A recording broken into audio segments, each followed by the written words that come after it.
Bienvenue sur la chaîne de Inokin France. Cette chaîne aura pour but de présenter les produits de chez Inokin, leur descriptif, leur composition et leur fonctionnement. Tout ceci en partenariat entre le pôle Inokin France et Seb et les Vapes.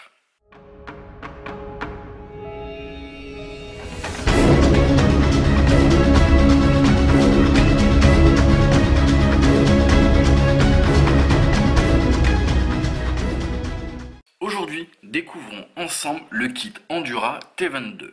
Le kit Endura T22 est ma foi assez similaire à l'Endura T18, mais avec quelques variantes. Le Endura T18 est un kit tubulaire. Là, nous avons un kit format box avec des mesures et des capacités légèrement différentes.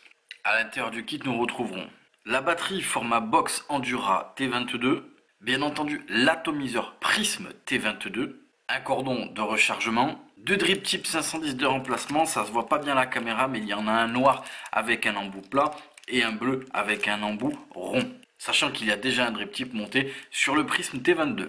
Nous avons ensuite une résistance de remplacement, sachant qu'il y a déjà une résistance montée à l'intérieur du Prism T22. Un sachet comprenant des joints toriques d'étanchéité de remplacement, des autocollants Inokin, et pour finir un manuel d'utilisation pour le kit Endura T22.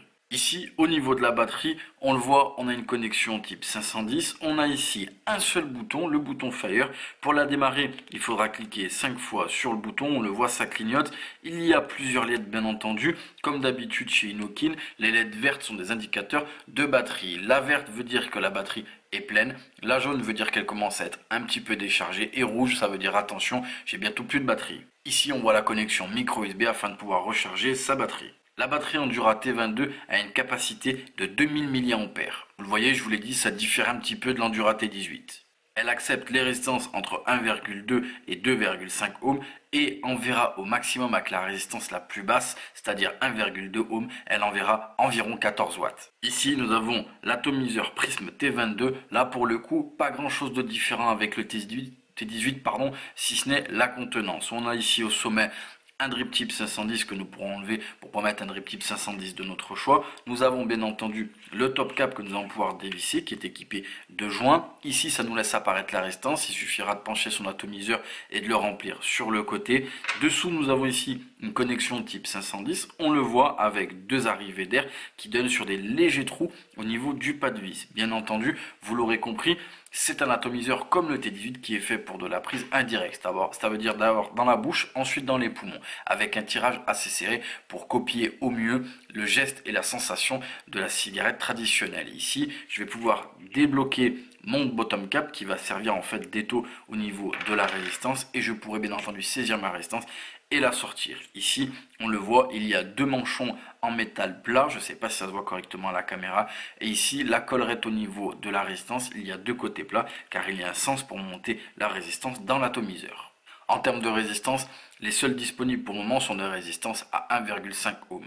Vous l'avez vu, comme le T18, ce sont exactement les mêmes résistances. Les résistances du T18 vont sur le T22 et vice versa. Attention, petite précision, il existe le Endura T18E qui est un format plus petit et les résistances sont spécifiques à cet atomiseur. Elles ne sont pas compatibles. Ici, les résistances sont formées de deux coils, donc c'est un dual coil, un ici et un ici, avec, on le voit, du coton de partout et 20 trous pour laisser rentrer le liquide, en tout cas imbiber le coton. Ici, avec la box et l'atomiseur monté, si on ne compte pas le drip tip, nous avons ici une hauteur de 12,8 cm. L'atomiseur, lui, fait bien entendu 22 mm. Donc au niveau de la box, on a 22 mm dans ce sens-là. Et dans ce sens-là, nous avons un peu plus de 3 cm.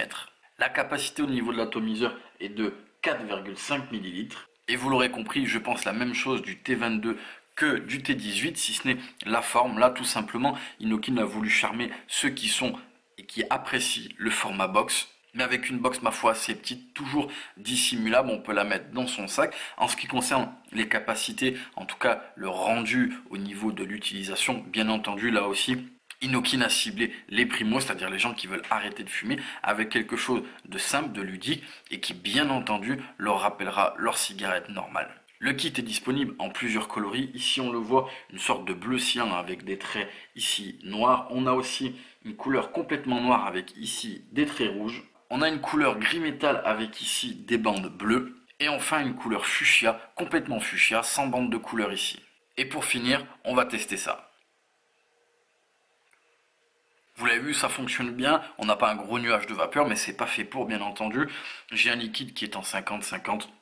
J'ai une très bonne restitution de la saveur. Et bien entendu, oui, si à l'époque j'avais pu avoir ça pour arrêter de fumer, ça aurait été génial. Nous vous remercions d'avoir regardé cette vidéo sur la chaîne de Inokin France.